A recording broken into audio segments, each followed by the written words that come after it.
Mais bon, problème za parliamentary commission.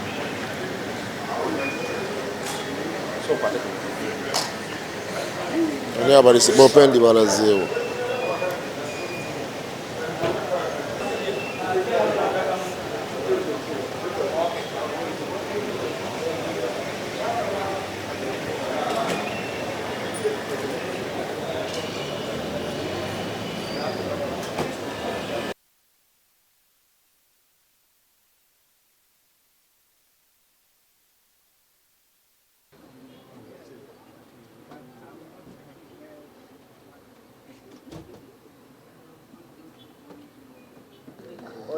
Afternoon now. Please have a seat. Right Honorable the Speakers of Africa.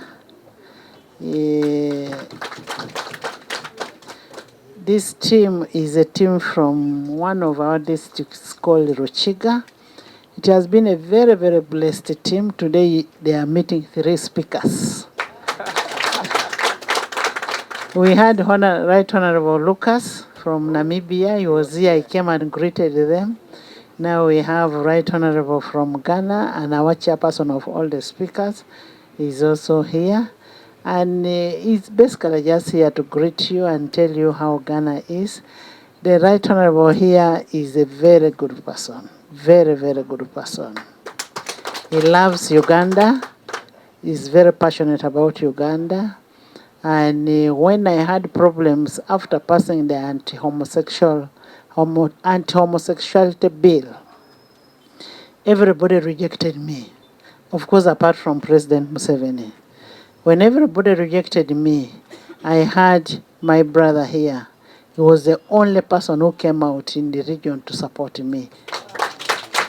It was my brother here from Ghana and from Kenya, the Right Honorable Wetangula.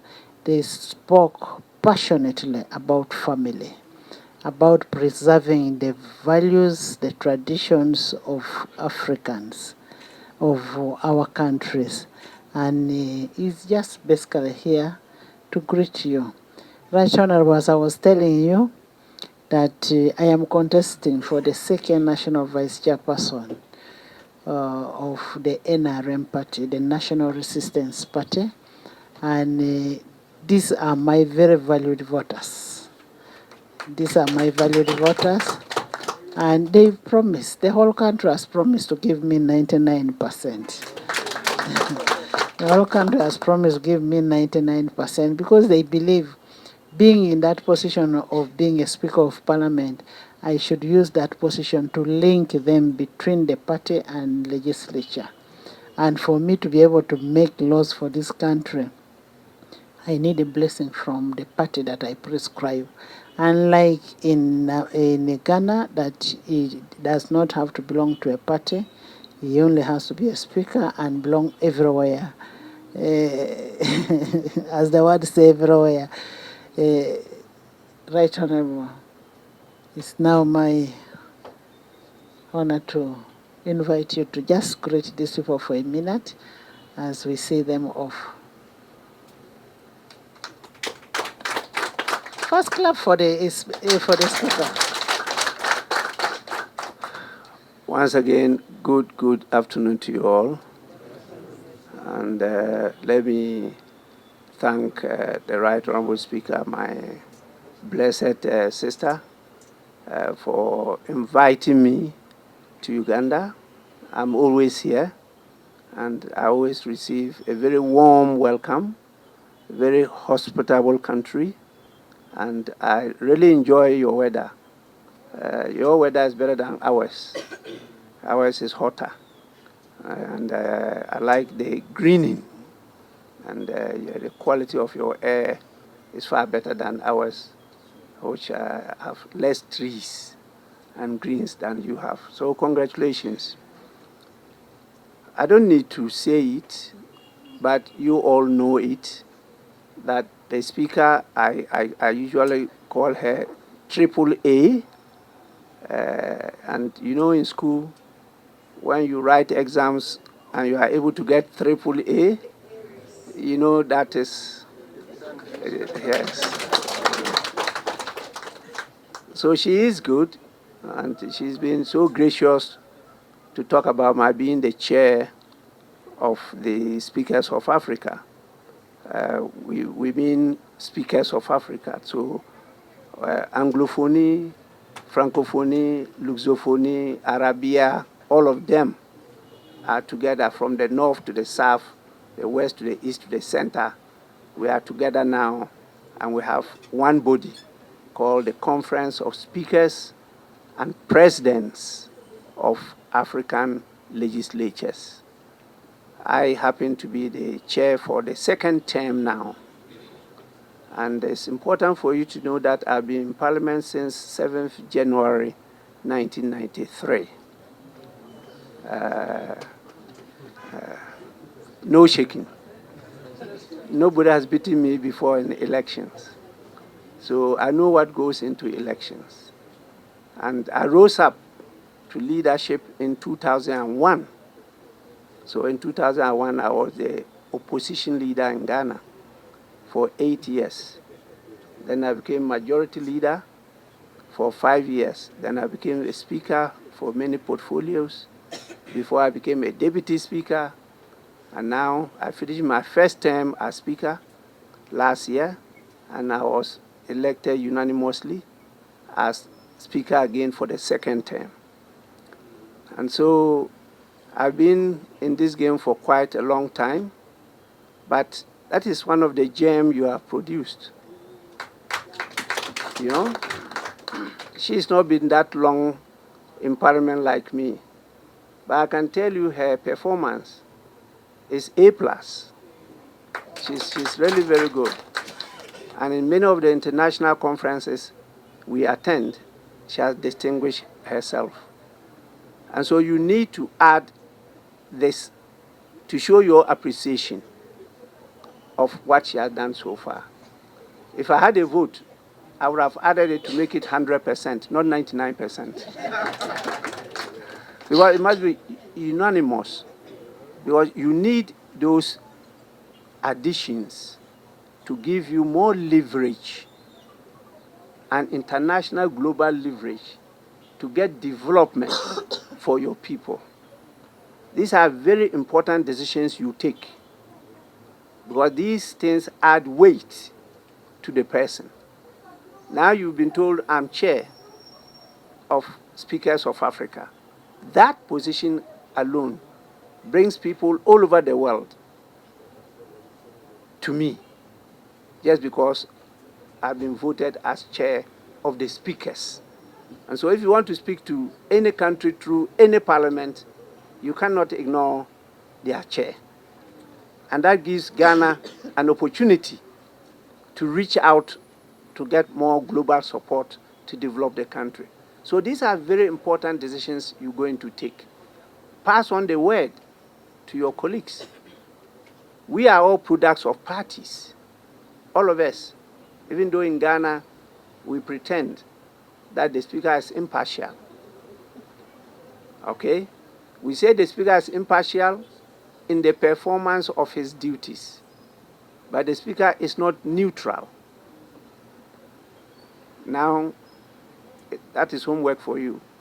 Difference between impartiality and neutrality. How do you differentiate them? It's homework. But here, you are bold enough to bite the bullet. You want to have the speaker also being a party person, which is true, because we are products of a party. It's my party that nominated me. It's my party members in parliament that voted for me to be speaker, but yet I'm to pretend not to be a party person. That is not real. So the link between the party and parliament is very important. That link keeps you in touch. It keeps you in touch not just with the speaker, but with what is happening in parliament. And once she comes from your place, she's able to take control of the members. And there's a lot of advantage for you. We work for you, not for ourselves again. Because where we have reached, if it is about ourselves, then you can stay home and enjoy what you have achieved. But sometimes there's a perception that because of the conditions, the things they give to us to enable us work, make us look like we are in a privileged position. But usually look at us after the office. When we leave the office, how do we look? Is it the same as we were in office? If you look at your former members of parliament, if you look at even your former speakers and the rest, are they up as they used to be? No, because those logistical support, those conditions are no more with them. It's when we are there to serve you that you give us that privilege to have those conditions to be able to serve you.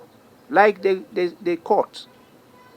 You cannot go to a court and when the magistrate or judge gives a decision and you disagree, you attack them. They are insulated by the law. That they make no mistake. Once they say this is the law, that is the law. But we know many times we disagree with them. And so are the members of parliament and the speaker. But you are blessed with my sister, and I can assure you she's very, very good. I'm here to support her in a number of things, and you can be sure for that world they want to create and impose on us, it will not be there when we are alive. We will not accept it. LGBT is not African. It is not natural. God did not create it. It's an imposition. And that we must all resist. You know? I've been coming to Uganda many, many times. I've come to your Matthias celebrations. Yes, and I was at the church. I've been to the church twice. I came there for seminars. I sponsored Reverend Sisters to come here to attend. And I think it's a good initiative that Uganda should try to spread throughout Africa so that it can be the Mecca of Africa. Our people used to walk to Saudi Arabia, just to the Muslims, to attend the Mecca festivities to be Hajj. It can be the same because it's only South and East Africans and this and that walk there. But the whole of Africa, particularly with those who are Catholics and the rest, if you are able to brand it and market it well, annually, you can get a lot of tourists, more than what you are getting. And that brings in a lot of money for the development of the country. Try it, and that is a good idea that could help, you know. So I want to thank you all for supporting my sister, and you can count on me for support. And Ghana is your place. Anytime any of you want to come, please get in touch with her. If she gets me to know, I can arrange for you to visit Ghana. It's when you go to other countries, you get to appreciate what you are doing in your country. When you don't go out to see, you think that you are the worst person. By the time you realize you are the best, you know. So from time to time, you want to come, let us know. I don't need to be a speaker to help you, because in Ghana, all the presidents that we've had so far passed through my hands. Yeah, because I was very early in Parliament. They came later to join me in Parliament, and I was their leader before they decided to go and be president, whether it's John Mahama or Nana Akufo-Addo or President Kufuor. They were all passing through me. So they all know me. And I reached the stage that I'm now a statesman. So I can help you anytime you are coming. We can meet you at the airport. We can give you a lift. We can give you accommodation. And we can give you some days and to go into town. And then you can enjoy yourself. The relationship should not be country to country. It should be person to person. That's how we can build the relationship. England fought France for over 100 years. They were fighting each other. They intermarried and they used the kingship to cement their relationship. And with that, they were able to bring in Germany, another strong bloc in Europe. And they managed to get together to form the EU. And so it's the person-to-person relationship that is really the object or objective of bilateral relations. Country to country is up there. You may not see it, but person to person is very key. And we want to see that relationship. And so she is my sister. I was just walking with her hand in hand. And I said, the pictures you people are taking, please let me assure the husband that I won't take her away from him. That is not where our relationship is. No, our relationship is about cementing Ghana-Uganda relationship.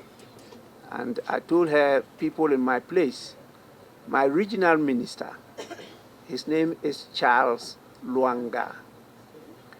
And then here you have Honorable Charles Luanga. So where did they get the names from? It means they are from one ethnic group. These are some of the things, when you go through our languages, you see we are one and the same people. But as you increase in numbers, as you migrate, whether through conflict or through tourism or whatever, you settle at different places. But if you go to Europe, they don't know the difference between you and me. We look alike. And so we are one and the same people.